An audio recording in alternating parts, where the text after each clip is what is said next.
하나님 말씀 고린도후서 6장 3절에서 13절까지 말씀 교독하겠습니다. 고린도후서 6장 3절에서 13절입니다. 오늘은 9월 21일 토요일 아침입니다. 9월 21일자 본문 고린도후서 6장 3절에서 13절까지 말씀 교독하겠습니다.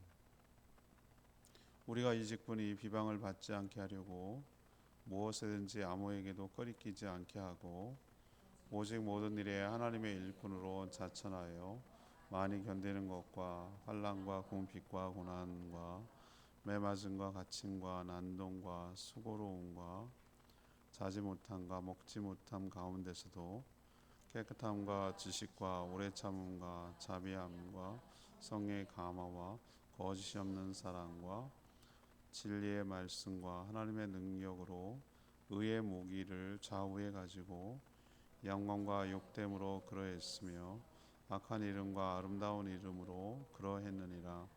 우리는 속이는 자 같으나 참되고 무명한 자 같으나 유명한 자요 죽은 자 같으나 보라 우리가 살아있고 징계를 받는 자 같으나 죽임을 당하지 아니하고 근심하는 자 같으나 항상 기뻐하고 가난한 자 같으나 많은 사람을 부유하게 하고 아무것도 없는 자 같으나 모든 것을 가진 자로다. 고린도인들이여 너희를 향하여 우리의 입이 열리고 우리의 마음이 넓어졌으니 너희가 우리 안에서 좁아진 것이 아니라 오직 너희 심정에서 좁아진 것이니라. 내가 자녀에게 말하듯 하노니 보다 많은 것으로 너희도 마음을 넓히라. 아멘. 사도 바울은 자신의 직분, 사도 직분이 비방을 받지 않게 하려고 매사에 조심했다고 말합니다. 모든 일을 하나님의 일꾼으로 감당했습니다. 복음 전파 과정에서 온갖 환난과 고통이 따라왔지만 하나님의 말씀과 또 하나님의 능력으로 이 모든 것을 감내하며 감당했습니다. 사도 바울의 삶을 세상적인 관점에서 보면 불쌍한 자로 보이지만 자신은 행복한 종이라고 말합니다. 자신은 마음을 넓혔으니 고린도 교회 성도들도 마음을 열어달라고 당부하는 내용이 오늘 내용이 되겠습니다. 오늘 질문은 사도 바울은 어떤 태도로 사역했습니까? 우리에게 적용하자면 그럼 우리도 어떤 태도로 사역해야 합니까? 이것이 오늘 질문이 되겠습니다. 먼저 3절에서 8절 앞부분까지 꺼리끼지 않도록 매사에 조심하였습니다. 거리끼지 않도록 매사에 조심했다라고 말하고 있습니다. 사도 바울은 자신이 받은 직분의 가치를 잘 알고 있었습니다. 복음을 전해서 생명을 살리고 또 하나님과 화목하게 하여 복을 누리게 하는 그런 직분이었습니다. 그러나 복음을 방해하면서 또 하나님을 대적하는 원수 사단 마귀죠. 이 원수들의 활동, 저항도 만만치 않습니다. 여러분이 항상 늘 그걸 기억하고 있어야 되는 것이죠. 우리도 우리 같은 사람이 별 볼 일 없는 사람들인데 뭘 사단이 우리를 갖고 흔들겠나 이렇게 생각하기 쉽거든요. 우리가 사도 바울인가 뭐 이런 생각이 드는데 그렇지 않아요. 사단은 우는 사자같이 왜 빙빙 돌겠어요? 사자가 왜 돌죠? 약한 고리가 어디고 어디를 건드려야 쓰러뜨리고 먹잇감이 될 수 있는지를 노리는 것이죠. 사단이 바보가 아니에요. 영적인 존재이기 때문에 어디를 건드리면 전체가 흔들릴까 그것을 늘 주시하고 그 사람으로 인해서 교회가 흔들리면 되니까 그래서 망가지고 나눠지고 찢어지고 욕하고 싸우고 난장판을 쳐서 교회가 무너지면 자기는 성공하는 거니까. 그래서 가장 약한 고리를 건드리려고 호심탐탐 노린다는 것을 늘 생각해야 돼요. 우리는 늘 영적 전쟁 가운데 있어요. 사단이 우리를 노리는 것은 두 가지라고 말씀드렸죠. 전략은 유혹과 압박이에요. 유혹과 압박. 특히 어디를 충동질을 하냐 하면 우리의 자존심을 건드려요. 넌 벨도 없냐? 너는 그런 대우 받고도 가만히 있냐? 넌 속도 없냐? 뭐 이런 식으로 우리를 건드려요. 그래서 우리가 스스로 그것을 못 견디게 만드는 거죠. 그래서 자기가 스스로 누가 뭐라고 하지 않는데 자기 스스로 넘어지도록 부글부글 해가지고 실수하게 만들고 그래서 그걸로 인해서 여러 사람들에게 악영향을 끼치도록 만드는 게 사단의 뻔한 전략인데도 우리는 뻔한 수에 항상 넘어가요. 이게 이제 우리의 문제거든요. 그래서 우리가 늘 깨어서 기도해야 되고 내가 그런 것에 타깃이 되지 않도록 뭐 저는 말할 것도 없고 모든 성도들이 다 그래요. 그리스도의 몸을 훼손하려고 얼마나 애를 쓰는지 몰라요. 그러니 당연하죠. 사도 바울도 얼마나 건드리려고 노력하겠어요. 얼마나 쓰러뜨리려고 길을 쓰겠냐고요. 너 이래도 안 포기할 거야? 뭐 이러면서 자기들이 쓸 수 있는 카드를 엄청 많이 쓰는 거죠. 왜? 사도 바울이 가만 생각해 보세요. 사도 바울이 1, 2, 3차 심지어 어떤 학자는 4차까지라고 얘기하는데 수많은 전도 여행을 통해서 얼마나 많은 교회가 생기고 지금의 기독교의 토대를 만들어낸 인물이기 때문에 그거를 사단은 예견하고 알고 있기 때문에 복음의 파괴력과 능력을 알고 있기 때문에 이걸 어떻게든지 막아야 된단 말이죠. 사단 입장에서는. 그러니 얼마나 길을 쓰고 방해했는지 한번 생각을 해보세요. 자, 그 중에 가장 힘든 게 뭐죠? 사랑이 대상이고 동시에 그것 때문에 마음이 아파하게 하는 자식이 애증이라고 그래요. 애증의 대상이라고 하잖아요. 사랑도 하지만 그것 때문에 마음 아프거든요. 사도 바울이 가장 힘들어하고 어려운 게 뭡니까? 자신이 복음을 전해서 세워진 교회의 성도들의 애정을 갖단 말이죠. 사랑한단 말이죠. 근데 그것 때문에 당하는 괴로움이 제일 클 거예요, 아마. 자식 때문에 기쁨도 크지만 자식 때문에 마음 고생하는 게 제일 크잖아요. 그걸 건드리는 거예요. 사도 바울의 그 아픈 걸 건드리는 거예요. 그래서 사도 바울 고린도 교회가 세워졌는데 고린도 교회가 참 능력도 많고 은사도 많고 복음도 잘 전하고 여러 그 지역 중에서도 에베소 교회와 더불어 이 고린도 교회가 굉장히 큰 영향을 끼치는데 그 안에 유대주의자들을 침투시키고 또 충동질해가지고 사도 바울을 비방하게 만들고 편가르게 만들고 아볼로파 뭐 게바파 그리스도파 뭐 바울파 해가면서 서로 막 사보 오열하 만들고 난리가 난 게 고린도 전서 후서에 다 나타나잖아요. 사도 바울을 비방하고 모함하는 세력들이 교회 내에 있었어요. 고린도 교회. 그래서 요만한 거 갖고도 이렇게 침소봉대라는 거 아시죠? 요만한 거 갖고 바늘 요만큼 한 것도 이만큼이 되는 거예요. 어떻게 말하느냐에 따라서. 막 일파만파 또 계속 재생산하잖아요. 또 그랬다 뭐 막 소설 쓰면서 거기다 보태 가지고 막 이만큼 되잖아요. 그죠? 사람 망가지게 하는 거 아주 쉽습니다. 한 번에 훅 간다. 이 말 표현 아시잖아요. 그렇게 해서 비난을 했고 또 없는 것도 만들어 공격하는데 교묘하게 오해하도록 항상 사단은요 100% 거짓말 안 해요. 진실과 거짓을 교묘하게 이렇게 섞습니다. 섞어가지고 마치 그 전체가 부정할 수 없게끔 진실이라는 면도 있으니까 사실도 있으니까 이렇게 뭉쳐가지고 그걸 제시해서 그 자체를 부정할 수 없게끔 만들어요. 그리고 그걸 다 받아들이면은 거짓도 받아들이게 하는 거죠. 이 방법을 써가지고 사단이 사도 바울을 집요하게 공격하게 만들었어요. 사도 바울이 그걸 너무 잘 알고 있어요. 오늘 보니까 그걸 잘 알아요. 그렇기 때문에 무엇이든지 뭐하지 않게 하려고 그랬다고 그랬죠. 3절 보시면 누구에게든지 뭐하지 않게 하려고 거리끼지 않게 하려고 깨림직하게 하거나 뭐 걸려 넘어지거나 이렇게 하지 않으려고 매사에 조심했다 이렇게 표현을 쓰고 있어요. 왜? 걸고 넘어지려는 자들이 하도 막 없는 것도 만들어내는 세상이니까. 요즘도 그래요. 요즘도 뭐 없는 것도 만들어내는 세상인데 뭐.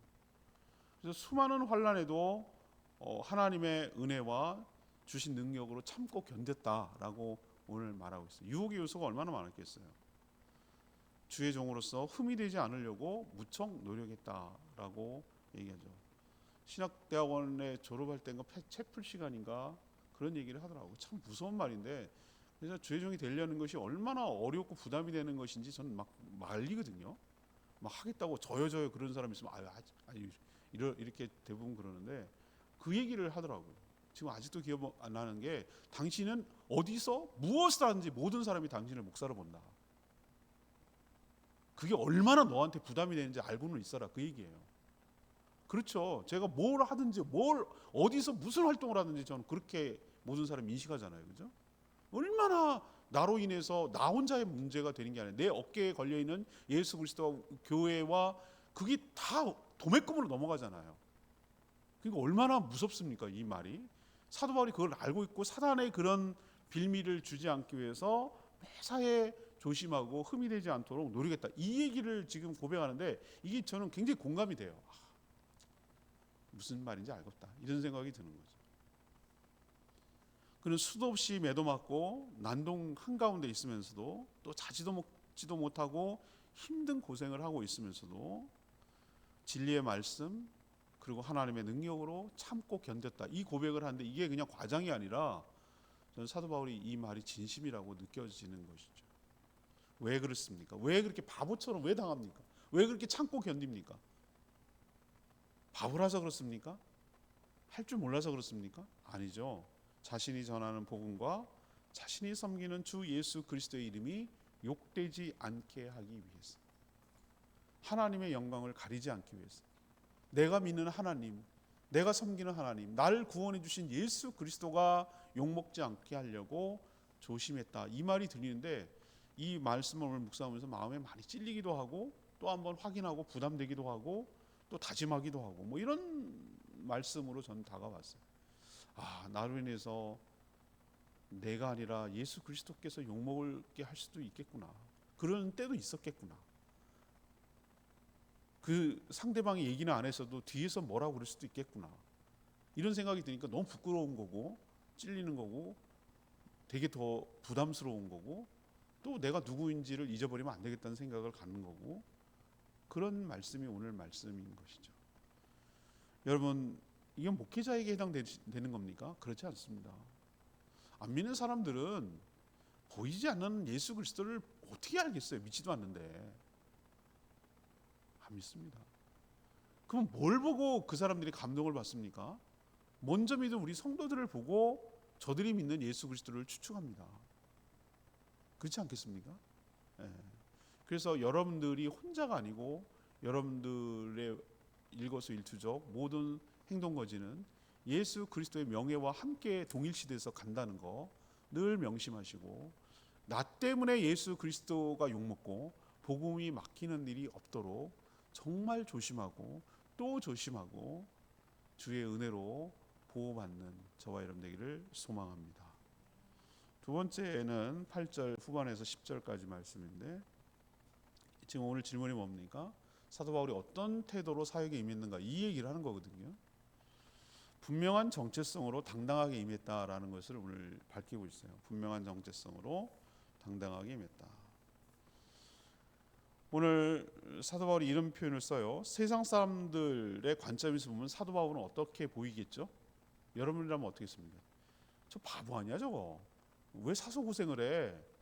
그동안 자기가 쌓아놓은 스펙이나 뭐 활동했던 거나 그러면 얼마든지 대우받고 잘 살 수 있어요. 그 사람은 우리 시대로 치면은 최고의 학벌과 최고의 가문과 최고의 레벨에 올라간 사람이었어요. 유대인 중에 유대인. 바리새파, 가말리알 문화에서 받은, 옛날에는 사대 그 어느 문화에서 배웠냐가 중요한데 우리로 치면 최고의 스펙이에요. 뭐 하나 꺼리낄 게 없는 사람이에요. 어려서부터 그 율법을 지킨 사람이고 태어나면서부터. 그리고 좀 감사하게도 어떤 이유인지 모르나 자기는 태어나면서도 로마 시민권자예요. 돈 주고 사거나 뭐 공로를 얻어서 하는. 우리로 치면 너무 좋은 스펙. 그냥 잘 먹고 잘 살 수 있어요. 쉽게 말하면. 근데 하나님께 붙들려서 하나님의 종이 됐잖아요. 근데 저 고생을 한단 말이에요. 남들이 보면 참 저 바보 아니야? 뭐 이렇게 생각이 든단 말이죠. 우리도 제 신대원 동기들 보면은 희한하게 안 먹고 공무 성적 순으로 뭐 하는 건 아니지만 120명 해서 한 20명은 다 떨어져 나가고 뭐 딴 일하고 뭐 딴짓하고 뭐 한 100명 정도 남았어요. 100명 남았는데 공부를 잘했던 동기들 보면은 희한하게 다 해외 선교사로 나가는 거예요. 다는 아니고요. 그렇다고 남은 애들은 별 볼일 없느냐? 그럼 나도 거기에 해당되는데 그런 건 아니고, 근데 대부분 뭐 똑똑하고 똘똘하고 정말 저 사람 쟤는 교수를 해도 잘할 것 같은데 뭐 이런 사람도 있잖아요. 그 고생을 하는 거에 나가서 그럼 마음이 짠한 거예요. 제가 그냥 물론 뭐 어느 목회가 쉽겠습니까만 저렇게 안 해도 될 사람인 것 같은데 라는 생각이 드는데도 그 나가서 고생을 해요. 그럼 마음이 짠해요. 세상 사람들 보면 사도 바울 뭐라고 생각했습니까? 아니 도대체 왜 저런 고생을 자처하냐? 왜 이해할 수 없죠? 이해하겠습니까? 그 삶을? 그 이해하겠냐고요? 가만히 있어 잘 먹고 잘 살 텐데. 그러나 사도 바울은 왜 그런 일을 했겠어요? 저는 보니까 오늘 자기 고백하는 중에 내면이 단단한 사람이었다라는 것을 알 수 있어요. 겉이 단단한 게 아니라 내면이 단단해야 되는데 그 내면이 단단하다는 것은 어떻게 형성되는가? 전 자기의 정체성이 분명한 사람이 내면이 단단한 사람. 내가 나를 누구라고 아이덴티티가 누구냐? 자기 인식, 자기 정체성. 내가 나를 누구라고 생각하느냐라는 그런 것이 분명하기 때문에 단단한 사람이에요. 그 흐트러지지 않는 거예요.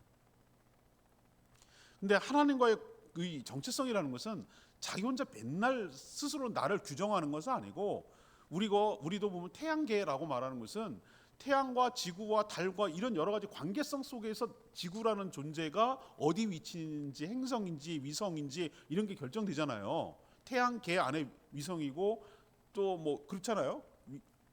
그렇게 다 결정되는 게 있잖아요. 관계성 속에서 결정이 된단 말이에요. 다른 위성이고 행성이고 태양계의 행성이고 다른 지구의 위성이고 뭐 이런 거 있잖아요. 위성 도시 뭐 이런 거 하잖아요. 자기 혼자 옛날에 그걸 몰랐던 사람들은 어떻게 합니까? 선동설을 주장했던 사람은 지구가 우주의 중심이야. 태양이 돌고 있어. 이렇게 생각했단 말이에요. 근데 그게 아니라는 건지 알게 됐잖아요. 그런 것처럼 자기 혼자 백날 불교에서 말하는 것처럼 면벽수도를 10년 하건 20년 하건 자기 자신을 스스로 자기를 생각해서는 몰라. 엉뚱한 생각만 하는 거예요. 자기가 뭐 들어간 소스가 있어야 자기가 스스로 생각해 볼 거 아니에요. 산은 산이요 물은 물이 이딴 얘기만 하는 거예요. 자기 정체성을 몰라요. 하나님과 피조물인 하나님과 나와 창조주 하나님과의 관계성 속에서 내가 아는 거예요. 내가 누군지를 결정이 되는 거예요. 관계성 속에서. 그리고 나와 다른 사람과의 관계성 속에서 내가 누군지를 결정하는 거예요. 결정되는 거예요.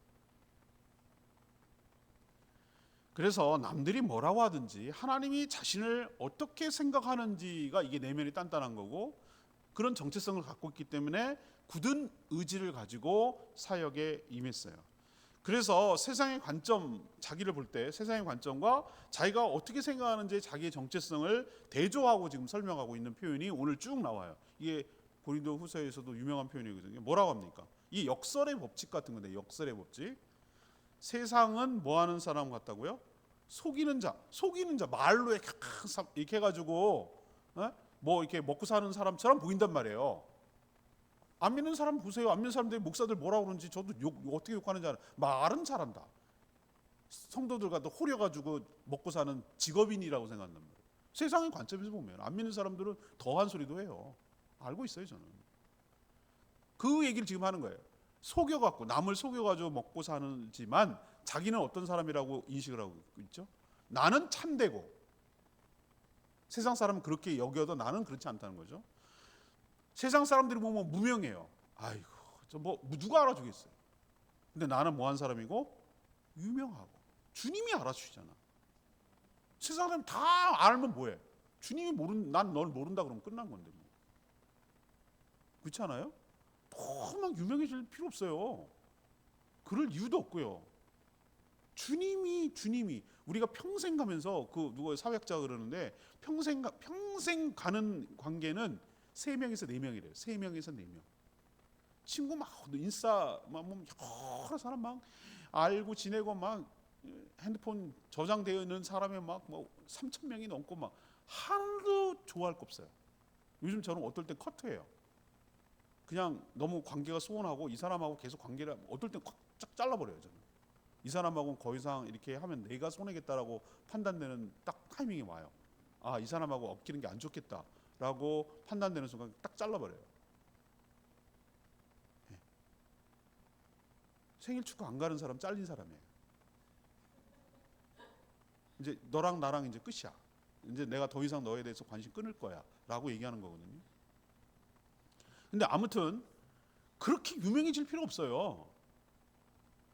그냥 진실하게 알아주는 사람이 몇 사람 있으면 되는 거예요. 진정성을 알아주는 사람이 3-4명만 있으면 돼요. 아니 세리명 없어도 돼. 주님이 나의 진정성을 알아주시면 돼. 그런 의미에서 나는 뭐한 사람이라고요? 유명한 사람. 또 어쩐 나는 죽은 자 같으나, 맞아요. 뭐 살아있다고 말할 수 없어요. 이게 산 사람입니까?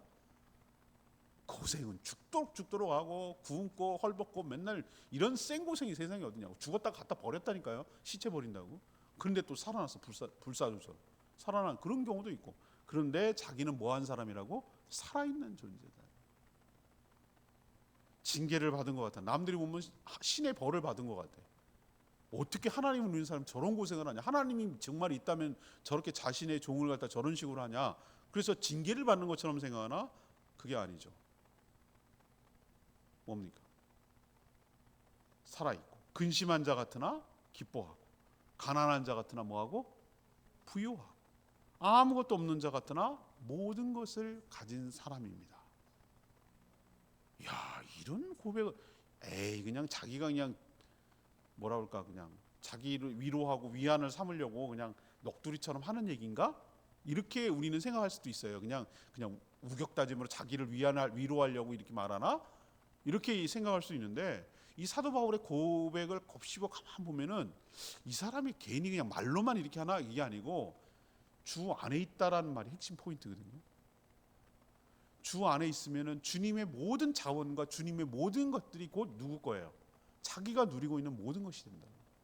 주님과 자기를 이렇게 분리시킬 수 없는 하나의 일치감을 느끼며 살아가는 것이죠.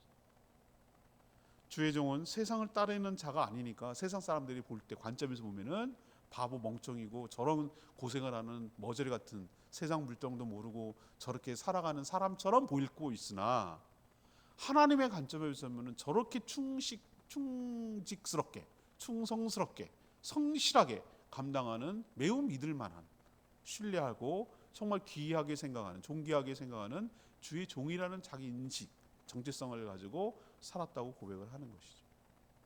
그건 사도 바울 얘기잖아요. 아니라고 제가 몇 번 말씀드립니까? 사도 바울만 그런 게 아니라 우리 또한 하나님을 믿는 주의 백성으로서, 주의 종으로서 이런 정체성을 가지고 세상이 뭐라고 하든 주의 종으로서, 주의 믿는 백성으로서 신실하게 잘 감당하고 당당하게 사역해 나가는 저와 여러분 되기를 소망합니다. 세 번째, 11절에서 13절. 넓은 아량을 갖고 성도들을 대했습니다. 넓은 아량을 갖고 성도들을 대했습니다. 왜 이런 얘기를 구구절절하게 편지에 적어 보내는 걸까요? 고린도 성도들이 자신의 처지와 진심을 알아주기를 간절히 바랬기 때문에 이런 얘기를 하는 거예요. 사도 바울은 유독 고린도 교회에서 사도라는 직분 때문에 시비가 많이 걸렸어요. 일부 침투한 성도의 모함과 선동 때문에 그래요. 사도 바울이 정말 억울하기도 하고 화가 많이 났을 것 같아요. 사사건건 트집을 잡으니까 그냥 다 미워. 뭐 우리도 보면은 보세요. 뭐 한 사람 별일 없는 사람 그냥 다 미워. 하는 거 족족 다 미워. 그리고 어떤 사람이 그냥 좋은 사람이라고 자기 생각되면은 다 관대해. 그냥 이래도 그리고 뭐 다 이유가 있겠지. 뭐 이렇게 된단 말이에요. 사도 바울이 다 그거였어요. 완전히 그냥 이렇게 하면 이렇게 한 대로 저거 하면 저거 한 대로, 뭐 돈을 안 받으면 좋잖아요. 사역비 안 받는다고, 자격이 없어서 안 받아갖고 지가 돈 벌어갖고 텐트 만들어갖고 뭐 이것까지 시비야. 이것까지 시비. 참 하여튼 뭐 그렇습니다. 그런데 그는 인내하면서 뭐라고 막 똑같이 욕하고 그러지 않았어요. 설득하고, 사도 바울은 마음의 상처와 아픔 때문에 고린도 교회 성도들을 내 다시는 보내봐라. 내 거기 근처도 안 간다. 남자들 막 너무 군대 트라우마가 있어가지고 내 그쪽을 향해서 운다 막 이러거든요.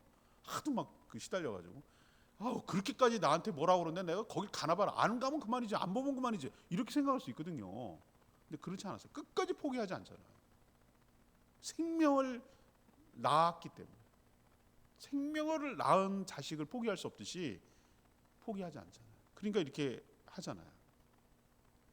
그는 입을 열어 설득했고, 또 몇 번의 편지와 몇 번의 방문과 몇 번의 사람들을 보내서 끝까지 설득하고, 오늘 마지막에 뭐라고 그래요? 마음을 넓혀서 그들을 이해하고 용납하려고 노력했단 말이죠. 항상 아버지가 자녀를 대하듯이 자비와 사랑을 대했다고 오늘 얘기를 해요. 그러니까 왜 이런 얘기를 하냐면은 내 마음 알아줘 이거예요. 고린도 교회 성도들도 마음을 열고 넓은 아량으로 사도 바울을 이해하고 용납해 줄 것을 당부하고 있습니다. 사실 우리가 사도 바울 같은 처지였다면 이런 태도가 쉽지 않아요. 우리는 안 보면 그만이야, 이런 식으로 생각할 경향이 크거든요. 그렇지만 주의 사랑이 그를 강권해서 그를 이렇게 인도해 갔다는 것을 보면 그의 마음 가운데는 하나님의 사랑이, 하나님 마음이 부어졌구나라는 것을 우리는 간접적으로 알 수 있는 것이죠. 우리도 이 사도 바울의 참 이게 쉽지 않은 건데 아량을 가지고 인내하며 끝까지 잘 견디며 끝까지 설득하며 끝까지 기다리며 살아가는 저와 여러분 되기를 소망합니다. 6절 7절 말씀이 오늘 레멘 말씀인데요. 깨끗함과 지식과 우리 참음과 자비함과 성령의 감화와 거짓이 없는 사랑과 진리의 말씀과 하나님의 능력으로 의의 무기를 자위에 가졌다 그랬어요. 이 사도 바울이 사역을 하면서 겪었던 온갖 고생 그리고 환난을 이길 수 있던 비결을 자기가 이제 고백하거든요. 여기서 보면 뭐라고 그랬습니까? 성령의 인도하심, 그리고 진리의 말씀, 그리고 하나님의 능력. 이 세 가지 있잖아요. 다시 얘기할까요? 성령의 인도하심, 진리의 말씀, 그리고 하나님의 능력. 이것이 그가 버텨왔던 그의 무기였어요. 필살기였어요. 지금 우리도 정도의 차이는 있지만 신앙 때문에 환난이 닥치죠. 어려움을 겪죠. 그러려면 사도 바울이 무장했던 이 무기도 우리도 장착을 하고 이걸로 싸워야 되는 거죠. 하나님 말씀으로 무장해야 되고 성령 충만하도록 자신을 죽이고 기도해야 되고, 이처럼 성도의 무기는 세상 것과 다르다는 것을 기억하고 자신이 누군지 절대 잊지 말고 이 영적 싸움과 전투에서 승리해서 우리의 삶을 통해 주의 영광이 온전히 드러나게 되기를 소망합니다. 오늘 말씀 붙들고 기도하기 전에 523장 찬양지 523장 부르고 기도하겠습니다.